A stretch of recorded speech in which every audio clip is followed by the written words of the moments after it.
হাতুড়ি থাকতো, হ্যামার, সে বন্দিকে অ্যারেস্ট করার পর যেটাকে মেরে ফেলার ডিসিশন হতো ওখানে বাড়ি দিয়ে মাথায় মেরে ফেলতো, তারপরে লাস্টটা ডিসপোজালের জন্য হয়তো নদীতে দিত অথবা রেল লাইনে দিত।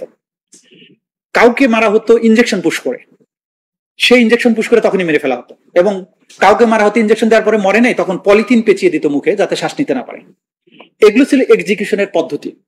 আমরা এই তদন্ত, যখন গুমের তদন্তগুলো আমরা করতে গিয়েছি, সেই যে যন্ত্রপাতিগুলো এগুলো আবিষ্কৃত হয়েছে, যন্ত্রপাতিগুলো ধ্বংস করে এক জায়গায় ফেলা হয়েছে, সেখান থেকে আবিষ্কার করা হয়েছে, এবং স্টিল ইনভেস্টিগেশন ইজ গোয়িং।